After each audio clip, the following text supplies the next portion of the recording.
Sound check. Ayan. Napakagandang awitin. And I hope as we have studied about worship, ay kapag umaawit tayo ng mga awitin na hindi lamang yung tono but yung theology or yung truths na laman-laman ng awitin ay maging tunay na encouragement at magtulak sa atin sa pagpuri sa Panginoon. As we have said, tayo ay nagpapatuloy ho sa ating serye ng pag-aaral patungkol sa 10 utos. At nawa ho, tayo ay napagpapala, natututo, na-encourage, as we have said, ay hindi lang basta sumunod kung hindi maging matamis. Maging matamis ang mga kautusan ng Panginoon sa atin. So bago tayo magpatuloy, tayo ho muna ay manalangin. Panginoon naming Diyos, aming Ama sa langit, aming pinupuri, pinapasalamatan ka, Panginoon, sa iyong kabanalan, sa iyong katapatan, sa iyong pag-ibig, O Diyos, na hindi namin kayang ibalik o suklian o sukatin. Tunay, Panginoon, na kamangha-mangha ang iyong dakilang pagmamahal at sa pamamagitan nito, O Diyos, dahil dito ay binigay mo ang aming Panginoong Hesukristo upang sa amin ay magligtas. O nawa, kagaya ng panalangin ni Apostol Pablo sa mga mananampalataya noon pa man, ay ganapin mo po sa amin. Buksan mo ang aming mga mata upang aming malaman ang lalim, ang lawak, ang taas, O Diyos, ng iyong pagmamahal sa amin sa pamamagitan ni Kristo. At gayon din, Panginoon, lalo naming makilala ka sa pamamagitan ng iyong mga kautusan. At gayon din, lalo naming makilala at makamangha kami sa aming tagapagligtas sa pamamagitan ng iyong mga kautusan. Tulungan mo nawa kami, O Diyos, hindi lang kami maging tagapakinig, kundi maging tagaganap kami ng mga ito, ang karunungan na hindi magpayabang sa amin, kung hindi dumurog ng kayabangan at magpabanal sa amin. At lahat ng papuri ay mauwi sa iyo lamang. At Lord, saliksikin mo po kami sa anumang mga kasalanan, hindi lamang ang mga gawa ng aming mga kamay, but Lord, as we have studied, ang sakop ng iyong kautusan na hindi lamang panlabas, kundi maging ang panloob, ang aming puso't isipan. At nawa, O Diyos, tulungan mo kami na patuloy na makipaglaban sa kasalanan. Dalangin namin itong lahat sa ngalan ng aming Panginoong Hesukristo. Amen. So dumako tayo sa ating review. Again, I hope, if nothing else, ay makabisado natin ang 10 utos bago tayo matapos sa ating serye about the 10 Commandments. Commandment number 1, thou shalt have no other gods before me. Commandment number 2, thou shalt not make unto thee any graven image. So verse 5, thou shalt not bow down thyself to them, nor serve them. Commandment number 3, thou shalt not take the name of the Lord thy God in vain. Number 4, remember the Sabbath day to keep it holy. Number 5, honor thy father and thy mother. Number 6, thou shalt not kill or murder. 7, thou shalt not commit adultery. Commandment number 8, thou shalt not steal. Commandment number 9, thou shalt not bear false witness against thy neighbor. And commandment number 10, thou shalt not covet. So I encourage and challenge, hopefully mamayang hapon, subukan nyo, o mamayang gabi, ay enumerate natin in order. If not, kahit hindi in order, but enumerate natin ang mga 10 utos na ito ng Panginoon para tumatak at lalong mag-impress ho sa atin. So let's proceed sa ating review. Ang purpose ng law or gamit ng kautusan, the proper use of the law is a map. Bilang mapa, nagpapakita sa atin ito ng direksyon na dapat nating tahakin. Bilang muzzle or busal, ito ay nagpipigil sa kasalanan. At bilang mirror, pinapakita nito yung tunay nating kalagayan, particularly bilang mga makasalanan na hindi kayang iligtas ang ating sarili.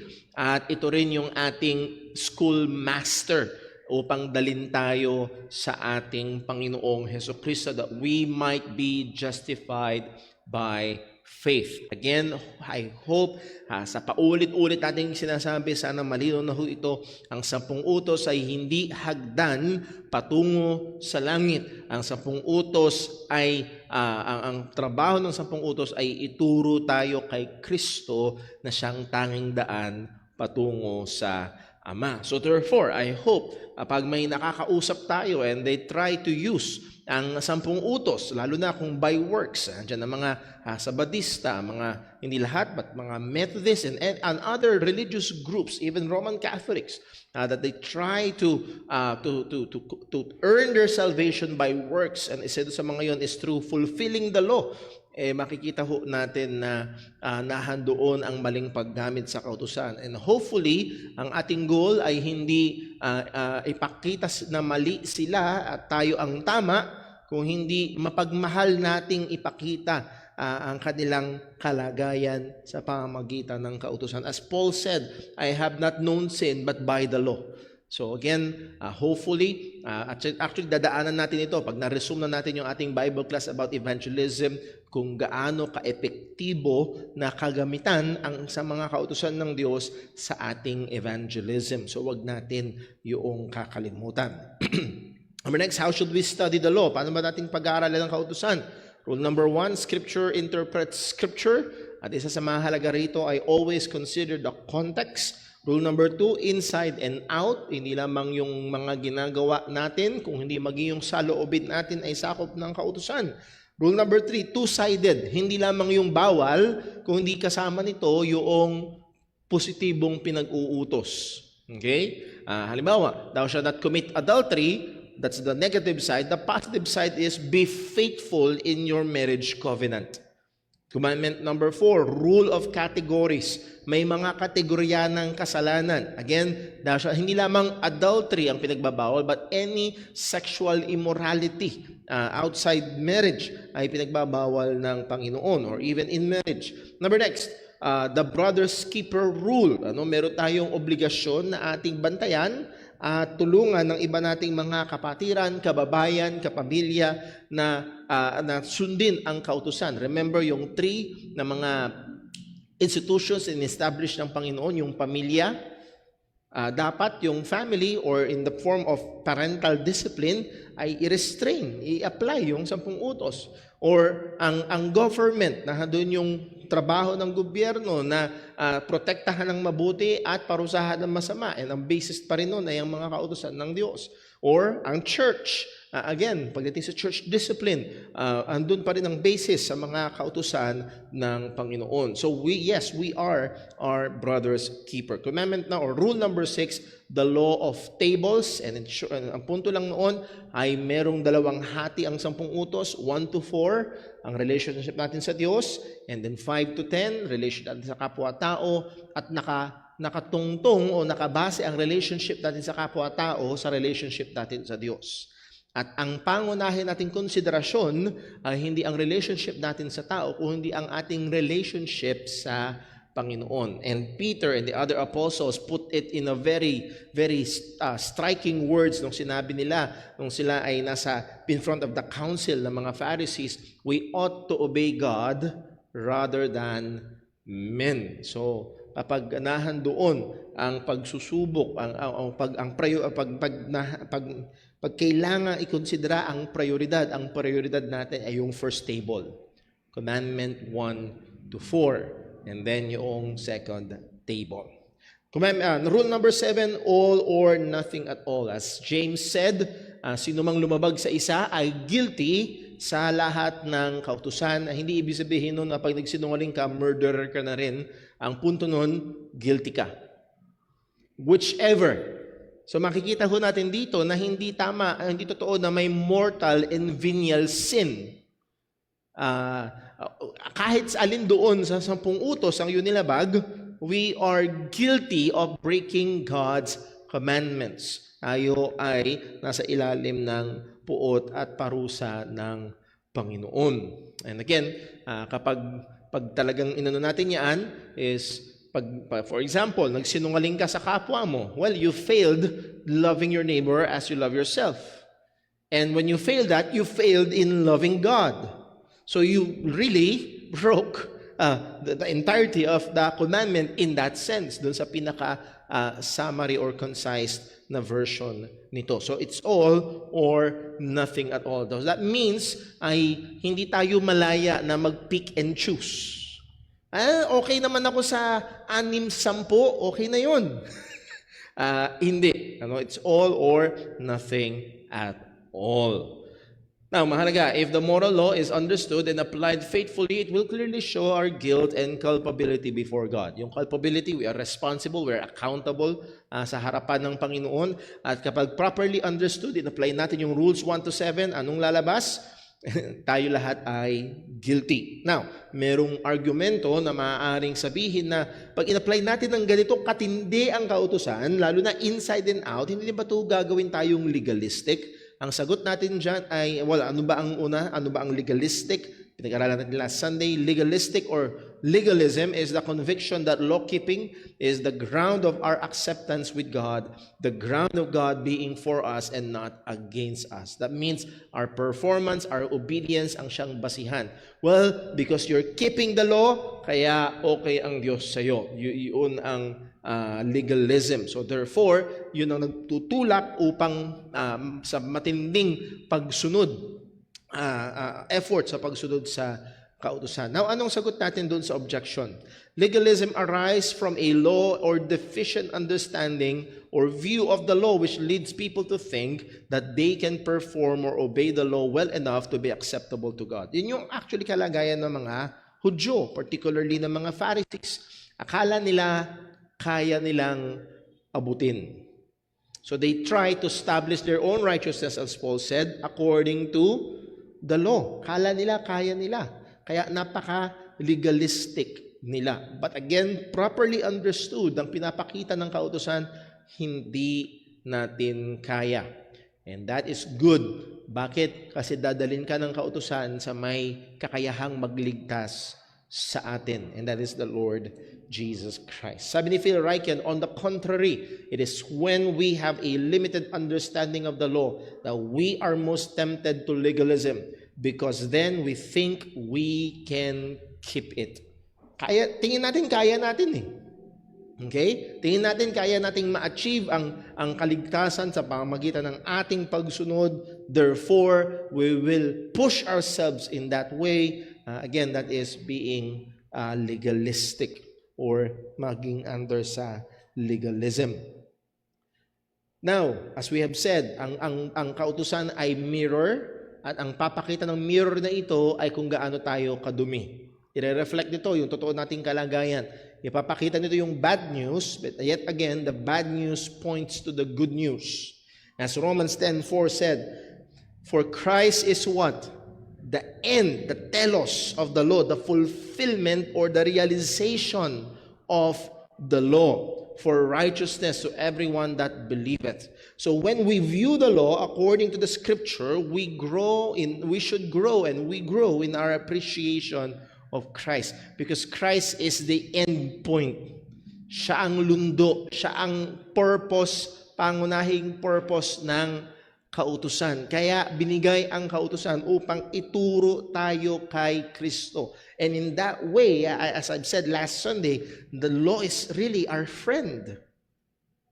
It points us to Christ. Ito ay mabuti sa atin. Ito ay dapat nating mahalin. Dapat itong maging matamis sa atin. Hindi ba tayo laging nagpe-pray ng spiritual growth? Hindi ba tayo nagnanasa na mas makilala natin si Kristo? Well, ang sabi ng salita, here is the law. It brings us to Christ. And not only for our salvation as we have seen, hindi lang para tayo maligtas sa pamamagitan ng pananampalataya, kung hindi ipapakilala nito kung gaano kadakila si Kristo. Bakit? Ano ba ang sabi tungkol kay Kristo? Ang sabi niya, sabi ni Jesus sa John 15:10, if ye keep my commandments, ye shall abide in my love, even as what? As I have kept my Father's commandment. As we have said, no one can say that except for the Lord Jesus Christ. I have kept my Father's commandment. Ang ipapakita sa ating mabilis ng kautusan, no. Pag in-apply mo yung lahat ng rule 1 to 7, na sunod ni Kristo. Not just yung outside, kung hindi yung inside. Not just the negative, but also the positive. He's also his brother's keeper. Even not just the particular sins, but the categories under those sins. Again, na-keep lahat to ni Kristo. Hindi ba tayo dapat mamangha sa kadakilaan, sa kabanalan, sa katuwiran ng ating Panginoong Jesus? Naalala ko, yung sinabi ko sa inyo last Sunday, minsan madali tayo mamangha sa kapwa-tao natin kapag mahusay sa basketball. Wow! May interview kay Michael Jordan at sinabi niya kung gaano karaming games ang natalo. Again, Michael Jordan considered as the GOAT, the greatest of all time. Pero minsan may interview, sinabi niya, I have lost hundreds of games. Pagdating sa ating Panginoong Jesus, wala siyang talo kahit isa. Wala siyang palya kahit isa. Sabi ni Michael, I have missed so many shots. Si Stephen Curry, kinikilalang bilang the best, the greatest shooter sa NBA. But he has missed so many shots. Ang ating Panginoong Jesus ay hindi nagmimintis. Hindi nagmintis kailanman. Hindi ba ito dapat mag-garner sa atin ng panggigilalas sa ating Panginoong Kristo? So on the positive side, I have kept my Father's commandments. On the negative side, for we have not an high priest which cannot be touched with the feeling of our infirmities, but in all points tempted, like as we are, yet what? Without sin. So both positive, negative side, positively, I have kept actively. And as a negatively, passively, He has not sinned.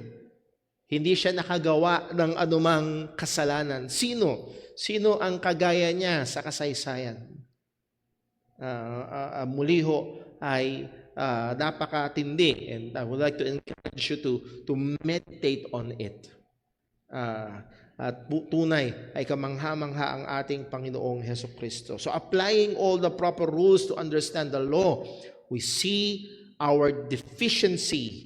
But in contrast to that, we see sufficiency. So again, the bad news points to the good news. Pag hinarap mo ang kautusan, in-apply mo ang tamang paggamit at tamang pag-unawa dito, deficient tayo. Pero pag hinarap mo ang kautusan at yung tamang gamit nito, pinapakita nito, okay, ito yung sufficient. Si Kristo. It points us to Christ. Sabi ni Phil Ryken, we are not capable of keeping even a single command with perfect integrity. But Jesus kept them all. Down to the last detail. And He did it on our behalf. Mga kapatid, hindi ba ito dapat magdulot sa atin para talagang magbunyi sa pagpupuri sa Panginoon dun sa statement na He did it on our behalf. Why? Dahil nung sumampalataya tayo kay Jesus, itong perpektong katuwiran na ginawa niya ang lahat ng kautusan ng Ama at sa lahat ng paraan siya'y hindi nagkasala, itong perpektong katuwiran na ito. Again, hindi ito yung katuwiran intrinsically niya bilang Diyos. Okay? Hindi yun. But yung perpektong katwiran niya bilang tao na kailangan natin ng mga makasalanan na tao ay ibinihis sa atin. If we are joined to Him by faith, then God regards us as if we had kept His whole law perfectly. For Christ was crucified in order, listen, sa Romans 8 verse 4, in order that the righteousness of the law or the righteous requirement of the law might be fulfilled in us. Yung katuwiran na nire-require ng kautusan. Remember, Romans chapter 2, yung mga nagkikip ng law perfectly, bibigyan ng Diyos ng buhay na walang hanggan. Pero ang problema, walang may kaya sa atin.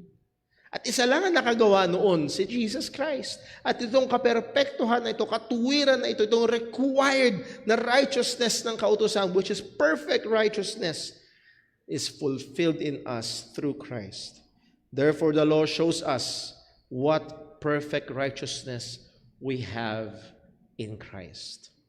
Again, ipinapakita ng kautusan yung perpektong katuwiran na meron tayo dahil sa ating Panginoong Hesukristo. Hindi ito maliit na katuwiran na panglabas lamang. It's inside and out. Hindi ito maliit na katuwiran na particular sin lamang. No, even the categories of it. So muli, makita ho natin at ma-appreciate natin at mamangha tayo at lalo nating mahalin ang ating Panginoong Hesukristo na pinapakilala sa atin sa pamamagitan ng kautusan. So therefore, the high demand of the law reveals to us the great magnitude of Christ's vicarious or substitutionary life and death that satisfied the demand of the law and secured salvation for His people. Again, the law reveals to us Christ. Pinapakilala, nire-reveal, inihahayag ng kautusan. Yes, yung ating pagiging makasalanan, but on the other side, yung pagiging perpekto ng ating Panginoong Hesukristo. At ito ay dapat lalong magpatamis ng kautusan, mga kautusan ng Panginoon sa atin. So, punta na tayo. As we have said, we will start by studying commandment number 1, Thou shalt have no other gods before me. Sa Tagalog, huwag kang magkakaroon ng ibang mga Diyos sa harap ko. Exodus 20, verse number 3. So, basahin nga natin sabay-sabay. Hopefully tumatak. Commandment number 1, ready, read. Thou shalt have no other gods before me. I hope ito ay tumatak at ating masaulo. Well, ano ang ibig sabihin nito? Yun ang goal natin. Goal nating unawain ito at pupunta tayo sa ilang mga catechisms sa Lord willing next Sunday and i-consider natin ang sinasabi ng ilang mga theologians about dito upang magkaroon tayo ng mas malalim, mas malawak na pag-unawa dito sa commandment number 1. So anong context ng command? Ano ba ang konteksto? As we have said, Scripture interprets Scripture. At isa sa mahalagang application nito, we should consider the context. Ano ba ang context nung binigay ng Diyos? Not just the first commandment, but the 10 commandments. Ano ang background nito? Having just departed from Egypt, the Israelites were emerging from a culture renowned for its most diverse polytheistic culture. Anong ibig sabihin? Ang mga Hudyo, for 400 years ay nag-exist sa gitna ng isang polytheistic na bayan, na nasyon. And that is the nation of Egypt. Pag sinabing polytheistic, with the word poly meaning many, numerous, theistic, theos, God, polytheistic, many God. Polytheistic is a belief that there are many gods. So polytheism is the belief in or worship of more than one God. Because anything that is more than one is many. Plural. So pag naniniwala sa dalawang Diyos and more, it's already considered as polytheistic or polytheism. At yun yung pinanggalingan for 400 years. Para magkaroon lang tayo ng konting konting comparison, for 300 years ang Philippines was under Spanish rule. Anong epekto sa atin? Anong epekto? Dami, no? Lengguwahe, pangalan, kultura, kahit relihiyon, apektado. Yes? Plus 100 more years. Could you imagine ang epekto sa mga Hudyo? So for 400 years they were in Egypt, at nung nawala na si Joseph, nawala na yung Pharaoh, at the time of Joseph, they began to be enslaved in Egypt, at mula doon sila iniligtas ng Panginoon. So note, even the 10 plagues are attacks to just 10 of the many gods in Egypt.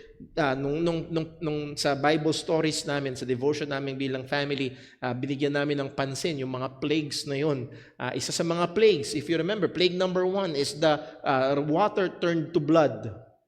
Dahil isa sa mga sinasamba ng mga Egyptians ay yung Nile River na source ng life. Kaya sila may buhay ay dahil may Nile River at may tubig at anong ginawa? Yung Nile River ay naging dugo at lahat ng tubig ay naging dugo. So again, at pag pinag-aralan niyo ho, lahat ng 10 plagues, 10 salot na pinadala ng Diyos sa Egypt ay may ka-equivalent ng mga gods ng Egypt at ang nagsusumigaw na sinasabi is talo ang mga Diyos-Diyosan na yan.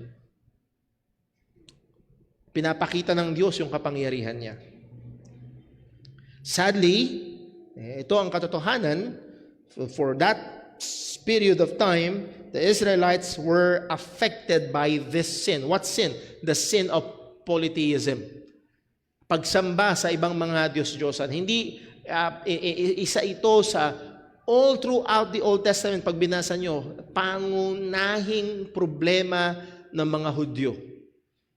Sila ay napakadaling mahatak sa pagsamba sa mga Diyos-Diyosan. Ang sabi ni Ezekiel 20 verse 7, "And I said to them, cast away the detestable things your eyes feast on, every one of you, and do not defile yourselves with what?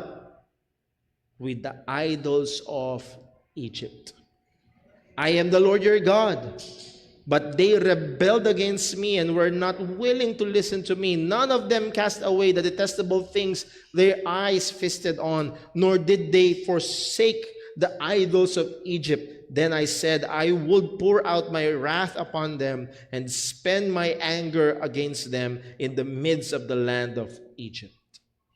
So were they affected? Yes. Were they greatly affected? Yes. Sila ay apektado ng mga Diyos-Diyosan sa Egypt. So yun yung context ng Ten Commandments. Kalalabas lang ng mga Hudyo sa Egypt, and they are affected by idolatry, very much so. And ito yung unang utos na ibinigay sa kanila ng Panginoon. God, being the God of truth, can only acknowledge what is true. Guess nyo yun? Dahil ang Diyos ay Diyos ng katotohanan, ang pwede lang niyang i-acknowledge ay yung katotohanan. And the truth is what? Monotheism. In contrast to polytheism, meaning many gods, believe in many gods, monotheism is belief in just one God. Meron lamang iisang Diyos. And historically speaking, throughout the world, meron lamang 3 malalaking relihiyon na monotheist. Ang Judaism is monotheist, ang Islam ay monotheist, at ang Christianity ay monotheist. At ang isang malaking pagkakaiba ng Christianity doon sa Judaism and Islam is we believe in the triune God. Okay? Yun yung malaking pagkakaiba. So, hindi natin pwede sabihin, well, pareho lang naman sa Islam yan, ala lang ang tawag nila. No. Because they deny the triune God, the Father, the Son, and the Holy Spirit. So again, ang katotohanan ay monotheism. So we can say that God is a monotheist. He believes in only one God, and that is Himself. Walang ibang Diyos. Sabi niya sa Isaiah 45 verse 5, I am the Lord and there is none else. There is no God beside me. So hindi to katulad ng Greek mythology or Roman mythology na merong pantheon of gods na nasa iba't ibang mga lugar at merong hierarchy at nasa tugatog si Zeus. And hindi dapat tignan na ang Christianity, ang Diyos ng Christianity ay siya nasa pinakataas and then maraming mga lower gods under Him. No.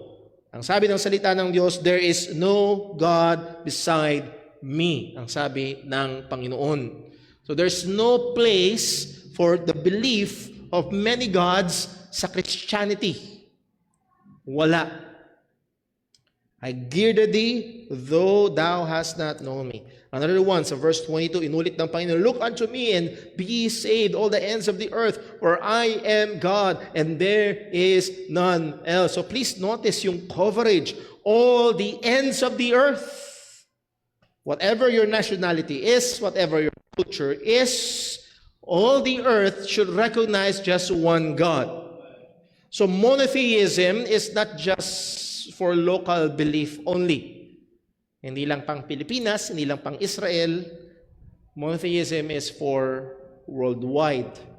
Therefore, we can quickly make a judgment na ang any form of polytheism is wrong. It's wrong, mali ang anumang paniniwala na merong ibang Diyos liban sa Diyos ng Biblia. So here is the truth. The God revealed in Scripture is the only true God who created and sustains all of creation. Ang tanging nag-iisa at tunay na Diyos ay ang Diyos na nireveal sa Biblia. Siyang gumawa ng lahat ng bagay, nagsusustento sa lahat ng bagay. All other gods are but false gods and are only fictional. Alam niyo yung mga fictional characters? Sorry to say, si Superman ay fictional. Si Spider-Man ay fictional. So kahit pumunta kayo sa mahanap niyo man ang Gotham City, ay hindi niyo makikita doon si Batman kasi siya ay fictional. Hindi siya totoo. Ang iba't ibang mga Diyos na maaaring niyuyukuran, sinasamba, at kinikilala ng ibang mga kultura at ibang mga tao are nothing but false gods and they are as true as Superman is. Or as Santa Claus is. Maraming favorite Superman, yes. Pero hindi totoo si Superman. Si Timmy, favorite niya si Spider-Man. Hindi lang si Spider-Man, pati si The Flash. Siya daw ang The Flash Spider-Man. Pinakamabilis na gagamba. Pero those are fictional. Maraming tumatawag sa ibang mga Diyos. But they are fictional, hindi sila totoo. The gods of other religious books are fictional. Again, the God revealed in Scripture is the only true God. Yes, for example, ang Quran ay may pinapakilalang Diyos. Pero ang pinapakilalang Diyos ng Quran ay iba sa Diyos ng Biblia. Maaaring in some small ways ay may pagkakahalintulad. Para bang yan, may kilala ako. Paul Jose ang pangalan. May ilong, may mata, may dalawang tenga. Oh, si Brother Paul yun. Tenga muna. Porkit ba may pagkakahalintulad ay iisang tao na? So again, maaaring pag binasa, ito but there are stark differences. Isa sa mga, ang sabi ng Diyos ng Biblia, kapag gutom ang kaaway mo, ano daw? Pakainin mo. Ang sabi ng Quran, bombahin mo. Kill the infidels. Launch a jihad. Magkaiba bang Diyos yun? Magkaiba. So muli, there may be some minor sameness or similarities, that's the word, but there are great differences. So the gods of other religious books are fictional. Sabi ni Pablo sa 1 Corinthians 8:4, as concerning therefore the eating of those things which are offered in sacrifice unto idols, anong sabi ni Pablo? We know, and ina-assume niya na ito'y basic knowledge sa mga Kristiyano, that an idol is nothing.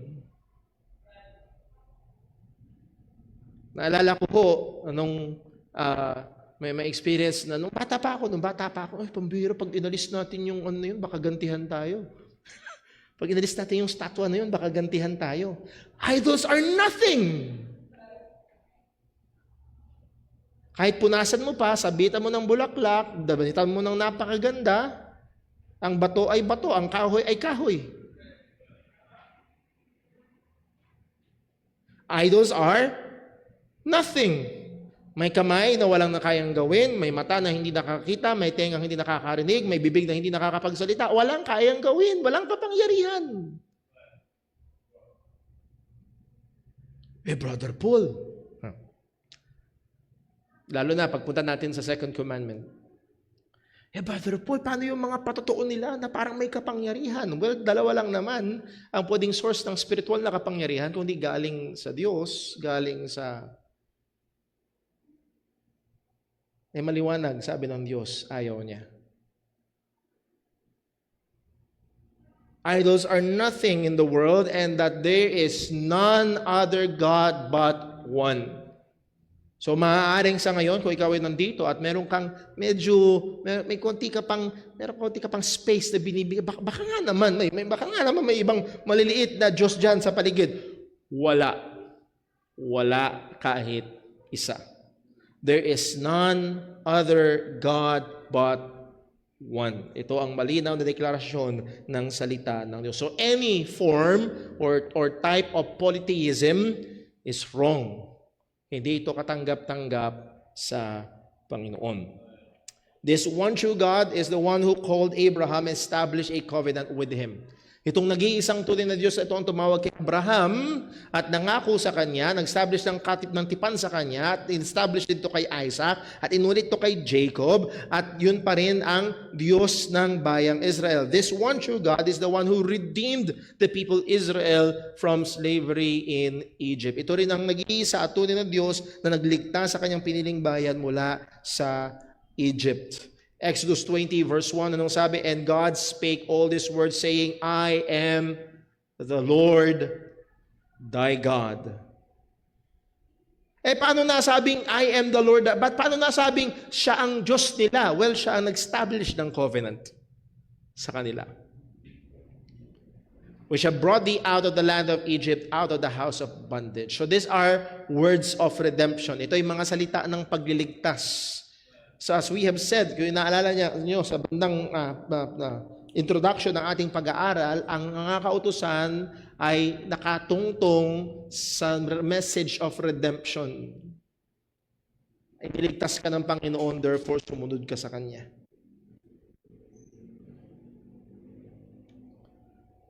So let us consider the first commandment. Thou shalt have no other gods before me. Take natin almost praise by praise. Thou shalt have. That word, thou, or sa more than English, you, actually, pag tingnan nyo, is singular pronoun. It's a singular pronoun. Ikaw. Huwag. Ang utos ay huwag kayong, hindi, huwag kang. It is very personal. Ang bawat isang tao, ang bawat isang nilalang ay inuutusan ng Diyos. Hindi ito maging yung mga lumaki sa kultura ng polytheism, ang view nila, they are still commanded to have no other gods before the one true God of Scripture. This command is to be strictly implemented to every individual, anywhere and everywhere, at any time. Not only sa mga Hudyo sa Lumang Tipan, kundi at sa mga Kristiyano sa Bagong Tipan, but to every single person that exists in the world. If you remember, isa sa mga consideration natin ng timelessness ng moral law ay walang panahon na okay, walang time, walang dahilan na magiging okay na sumamba sa ibang Diyos-Diyosan. Wala. Never itong pwede na. Pero po, kahit lumaki sila sa ganong, no. Never itong okay lang. Point, having other gods besides the God of the Bible is never permitted to anyone at any time. Hindi ito by choice. This is reality. Hindi pwedeng sabihin at hindi natin tatanggapin na, well, sa inyo yung mga Kristiyano, sa amin. Hindi. This is reality as stated sa Scripture.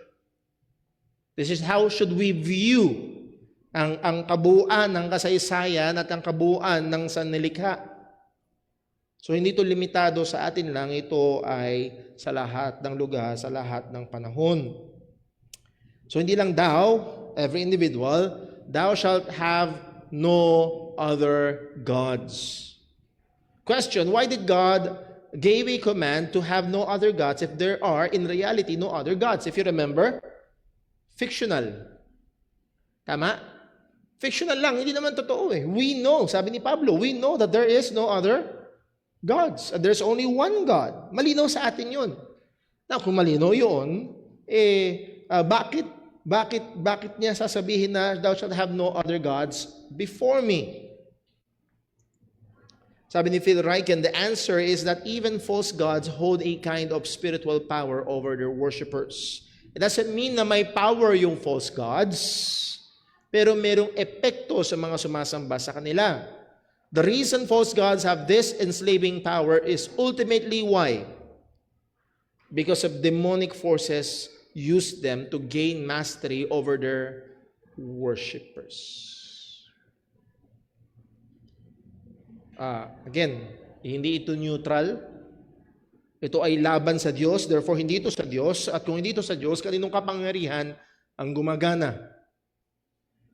Walang iba kung hindi ang sa kaaway ng Diyos, ang sa dyablo. So yes, itong statwa, walang kapangyarihan. Muli, may matang hindi nakakakita, may bibig na hindi nakakapagsalita, may kamay na walang kayang gawin, may paa na hindi nakakalakad. In contrast to that, ang sabi ng Psalm 115, our God is in the heavens, He does whatsoever He wills. Ang Diyos na totoo ay kayang gawin ng lahat ng kanyang kalooban, ang Diyos na peke ay walang kayang gawin. So therefore, kung itong mga Diyos na peke na ito ay seemingly may kapangyarihan, hindi ito galing sa Diyos, galing ito sa kaaway ng Diyos. Galing ito sa demonyo. So let's be very, very careful. Then hindi lamang thou shalt have no other gods, thou shalt have no other gods before me. This does not mean that it is permissible to have other gods as long as God is maintained as number one. Para bang, huwag kang magkakaroon ng ibang Diyos bago ako. Kasi hindi ibig sabihin nito na yung before, dapat ako ang una. Hindi yun ang ibig sabihin ni Lord. Hindi yun ang pinasabi dito. So hindi ibig sabihin na dapat number one si God, pero dapat pwede ka magkaroon ng 2, 3, 4, 5, 6. No. Hindi yun. Anong ibig sabihin? Before me, or it means in my presence or in front of me. Huwag kang magkakaroon ng ibang Diyos sa harapan ko. Huwag kang magkakaroon ng ibang Diyos sa presensya ko. Now, again, God is, ito ang problema kapag ang tingin natin ang Diyos ay nakalimitado sa mga certain localities. Madalas, may kaisipan, at kung hindi tayo maingat, na-absorb natin. Again, anong sabi nilang, biro-biro lang naman, pero it reflects a certain thinking. Ayokong pumasok sa simbahan. Bakit? Baka masunog ako diyan. Anong thinking na sinasabi nun? Na ang presensya ng Diyos ay nasa? Sa labas. Kala ba nila wala? Again, ang Diyos ay omnipresent. Siya nasa lahat ng dako, sa lahat ng oras, sa kanyang kakumpletuhan. Therefore, there is no place or time that worshiping or recognizing other gods is permissible. Kahit sa isang sulok ng inyong tahanan, sa isang kwartong maliit at madilim na doon at meron kang Diyos-Diyosan, walang ibang nakakakita, wala ka sa loob ng simbahan, handon pa rin ng Diyos.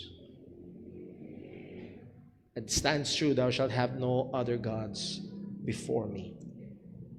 This can also be understood, you shall not have any other gods over against me.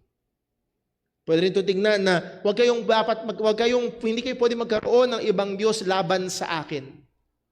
Sa harapan ko. Accepting or recognizing a fictional deity is a direct insult against God. Ito'y insulto sa harapan ng Panginoon. Ito ay hindi siya apathetic. Hindi wala lang sa kanya. Ito ay personal offense laban sa Diyos. If we will go back sa Old Testament, anong isang madalas na picture na ginagamit ng Diyos kapag sumasamba sa Diyos-Diyosa ng mga Hudyo? It's a picture of adultery. Tama? Yun ang isang madalas na paratang ng Diyos sa Israel. You adulterous nation. Kayong bayan kayo ng mga ngalunya. And it's not pertaining to immoral or sexual adultery, but to spiritual adultery. Bakit? Pumapatol sila sa ibang Diyos. Merong iisa at tunay na Diyos at pumapatol sila sa ibang Diyos. Parang meron kang asawa and then pumapatol ka sa iba. It's offensive. Hindi dapat, hindi pwede. It is offensive to God. It's a direct offense and insult against God. The true worship of the true God cannot be mixed or cannot coincide or coexist with the false worship of false gods. Hindi pwedeng paghaluin. So hindi mo pwedeng ihalo ang Diyos ng Biblia kay Buddha. Hindi mo pwedeng ihalo ang Diyos ng Biblia kay Allah. Hindi pwede. And muli, sasabihin ko lang sa inyo para maging aware kayo, minsan may mga Pilipino, pagpasok mo sa bahay nila, silang mesa na meron dong puon, na merong crucifixion, and then katabi doon may pusang gumaganon. Diyos-Diyosan yun. And then katabi doon may budang ganon nakaupo sa mga barya. Diyos-Diyosan din yun.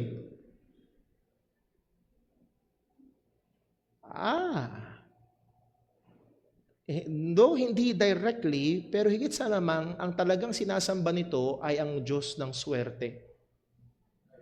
Kahit anong magpapasok ng pera, kahit sino dyan sa nasa mesa na yan, basta magpapasok ng pera, okay. And that is a very, very dangerous place to be. It's all or nothing at all.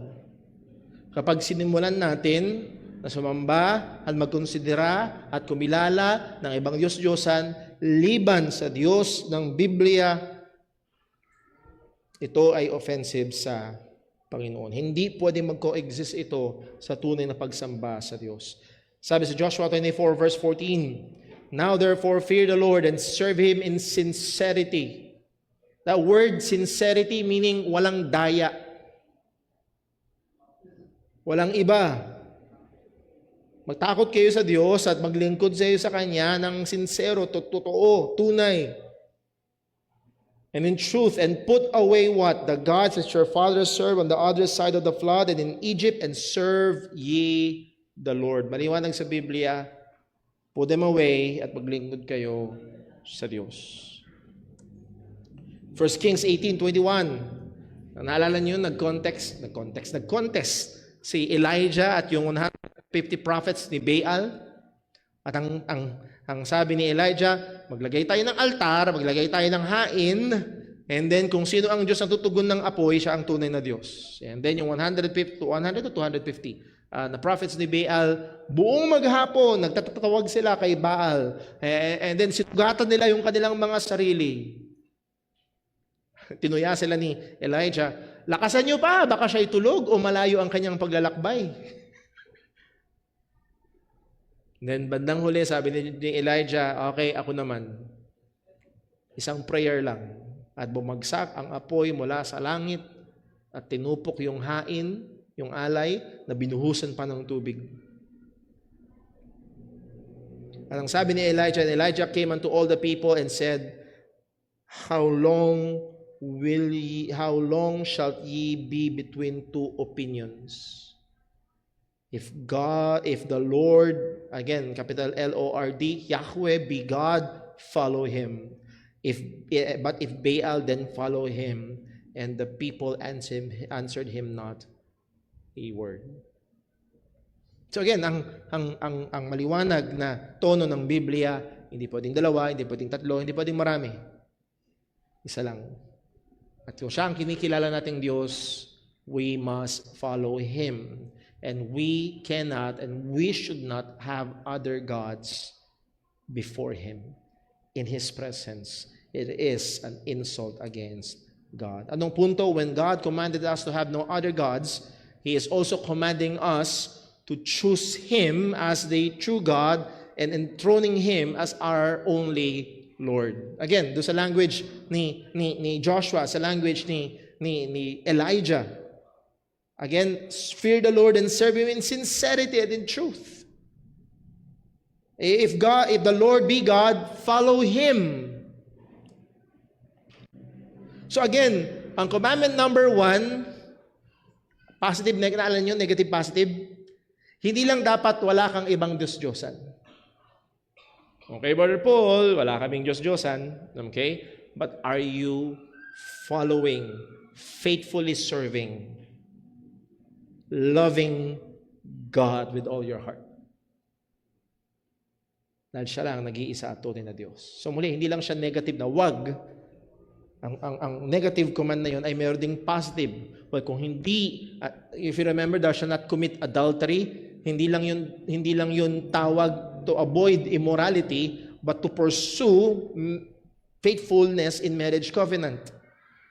So hindi lang ito pagtanggi sa mga Diyos-Diyosan, kundi inuutos din ito ang paglilingkod, pagsamba at pagmamahal sa nag-iisa at tunay na Diyos. So the positive command, we will see it sa Deuteronomy chapter 6 verse 4. Familiar sa atin, Hear, O Israel, the Lord our God is one Lord. It's stated positively, meron lang iisang Diyos. Walang ibang Diyos. Meron lang iisang Diyos. At anong dapat natin gawin? And thou shalt love the Lord thy God with all thine heart, with all thy soul, and with all thy might. Let me end here. Sabi ni Phil Ryken, we do not worship a God, small g, but the God, the one and only true God, who wants to have an exclusive love relationship with each one of His people. Ang demand ng Diyos, ako lang. Hindi pwede may iba. Obviously, in order for this relationship to work, it is essential for us not to share our love with any other God. We must be faithful to the only true God. We must give Him our total allegiance, honoring, adoring, and revering Him as our Lord and Savior. So, ang commandment number 1 ay hindi lang, wala naman akong Diyos-Diyosan sa bahay. Ang commandment number 1 ay also nagpo-point sa atin, minamahal mo ba? Kinikilala mo ba? At minamahal mo ba at sinasamba mo ba ang nag-iisa at tunay na Diyos na ito? You cannot be, listen, you cannot be, wala naman akong mga Diyos-Diyosan sa isip ko, naniniwala naman ako na may isang tunay na Diyos, but pagdating sa pagmamahal mo sa Panginoon, wala, dry. Again, going back to Deuteronomy 6:4, recognizing the one true God, anong implication nito?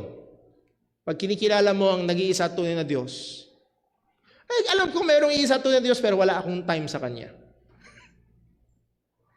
Kinikilala ko may iisa at tunay na Diyos pero hindi ko siya mahal, busy ako sa buhay ko. Kung alam mo lang, Brother Paul, kung gaano ako ka-busy, wala akong time para dyan. Pero hindi mo alam naman ako may iisa at tunay na Diyos. It cannot be. That cannot be. So commandment number 1, hindi lang nagsasabing huwag tayong magkaroon ng ibang Diyos. Ang commandment number 1 ay nagsasabing kilalanin ng tunay na Diyos.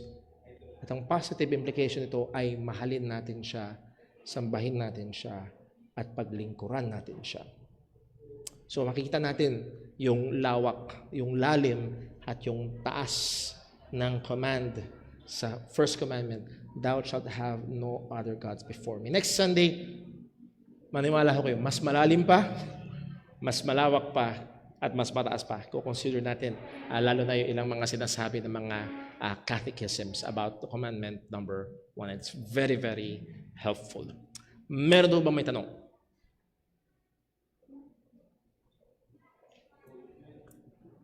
Kung mayroong question, taas lang ang kamay, bibigyan kayo ng mic para marinig ho kayo din sa online. Brother Jasnel? Good morning po, Brother Paul. Apo. Ask ko lang po, ano pong masasabi niyo sa mga sa claim na sa argument na yung moral law ay ginawa ng Diyos just to feed yung ego niya and pride?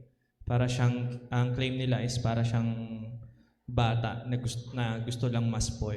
Egotistic ang parang Panginoon. Napaka self-centered ng Yes. Panginoon. Yung- Again, well, a short way of answering it, well, who will be the center? Ang sentro ng buong sanilikha ay ang Diyos. Dahil siya ang nag-iisa at tunay na Diyos. Sino magiging sentro ng Diyos? Pag merong ibang sentro ang Diyos, then hindi siya ang Diyos, merong ibang Diyos. So again, God is the God of truth. At dahil siya ang Diyos ng katotohanan, at ang katotohanan ay siya lamang ang nag-iisang Diyos, therefore, ang nag-iisang Diyos ito ay dapat lang sa lahat ng pagsamba, sa lahat ng pagmamahal, sa lahat ng pagtataas, and then therefore, hinihingi niya yun. At dapat siya doon. Tayo? Hindi. Hindi tayo karapat-dapat doon. Pero ang Diyos ay karapat-dapat. Yes, so magiging parang egotistic siya pag sinukat natin ang Diyos na para siyang tao. As the question was said, para siyang bata. No, hindi siya bata. Siya ay Diyos. At dahil tunay na siya ay Diyos, karapat-dapat lamang siya. So that will show yung talagang malinaw na line, division na there is God and there is everything else. There is God and there is creation.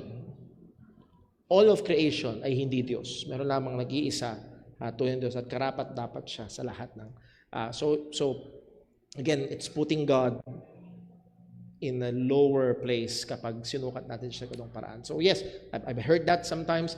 And pag binasa natin, so let's be careful na pag binasa natin ng Biblia is to look at God from our lens na parang sinusukat natin siya na para siyang, pambira yung kapitbahay ko, gusto lagi siyang pinupuri. Mali talaga yun sa kapitbahay natin. Mali talaga yun sa atin. Gusto mo lagi kang pinupuri, mali talaga yun. Pero sa Diyos at i-demand niya yun, karapat-dapat siya doon. And He is being true and faithful kapag dinidemand niya yun. So thank you po. A very good question. Meron pa ho ba? Ayun, si Brother Carlo. Good morning po. Tanong ko lang po tungkol po sa pananalangin. Prayer. Alam natin na God is sovereign, God is all-knowing, and God is omnipotent. Yes. Why we pray? It is possible po ba na there's an impact na magpalit or change of mind ang Panginoon tungkol sa pananalangin natin or ano po? Okay, a very good question. Medyo umaano lang ng kaunti doon sa ating pinaka-lesson, but let me address it. Ang pananalangin ay hindi paraan para mabago ang kalooban ng Diyos, kung hindi isa sa mga kaparaanan na ginagamit ng Diyos para ma-accomplish ang kanyang kalooban. As John said, and this is the confidence that we have in Him, that if we ask anything, ano kasunod? According to His will, He heareth us. So, halimbawa, merong may sakit. Nag-pray tayo. Pinagaling ng Panginoon. Hindi dahil, well, papatayin na sana talaga ng Panginoon kasi ang dami yung nag-pray. Ay, na-outnumbered natin si God. Hindi kaya niya na-consider, hindi niya kaya nakita sa hinaharap na maraming magpe-pray para sa taong ito? Nakuha natin? Hindi niya kaya nakita sa hinaharap na magiging napaka-devoted, napaka-banal ng isang mananampalataya na hindi makahindi si Lord na dapat niyang baguhin yung kanyang plano para, no, hindi ho ganun. Kung hindi, again, known unto God are all His works. Ang Diyos ay hindi nasa langit at finifigure out niya lang kung ano mangyayari susunod. Siya ay hindi limitado ng oras, siya ay nasa nakaraan, kasalukuyan at hinaharap, siya ay nasa taas ng oras. Siya ang nagtakda ng lahat. Lahat ng bagay ay nakatakda na. Even the means kung paano mangyayari yung kanyang tinakda. At isa sa mga means ng ginagamit ng Diyos ay yung ating pananalangin. So yes, effective ang prayer, but not to the changing of God's will, but to the accomplishment of God's will. Dahil napakadelikado ko ang prayer ng maliit na tao ay pwedeng magbago sa kalooban ng banal na Diyos. May mananampalataya na naglaba.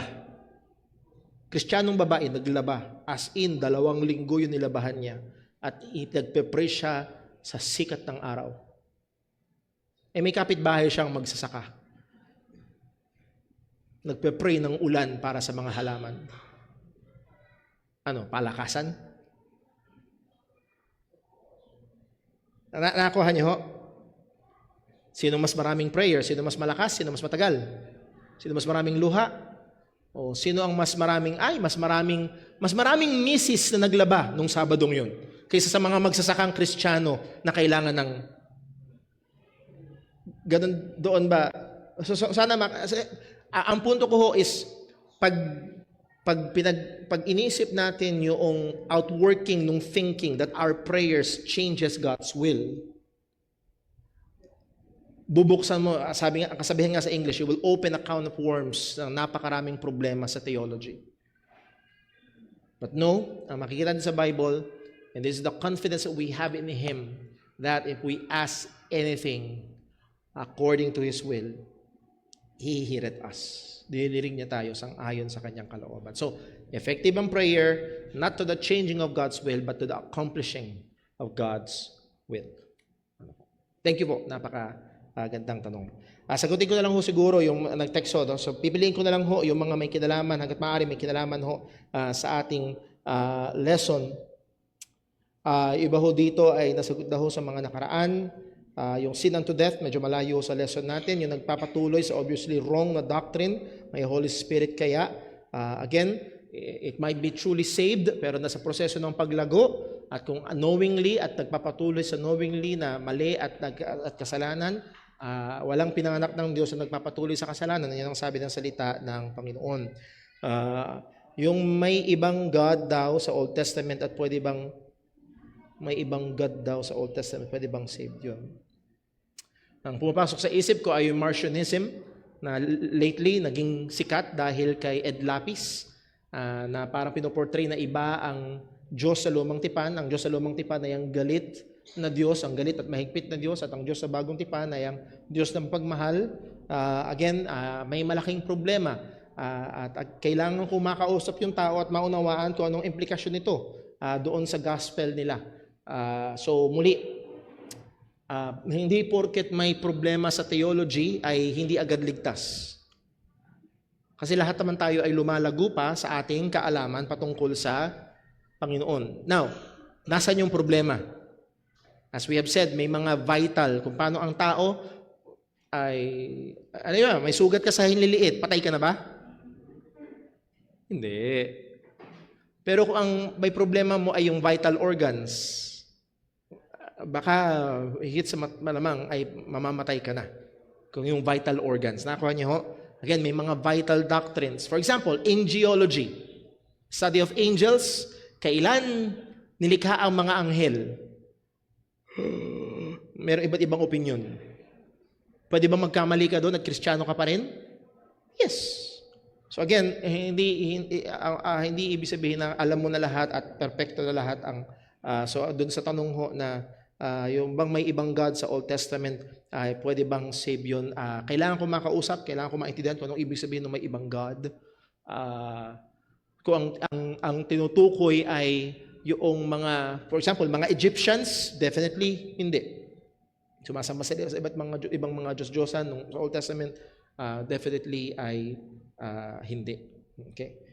So thank you very much po. Liban na lang kung may hahabol. Kung wala na, ay dadako ho tayo sa ating break time. Tayo po yung manalangin.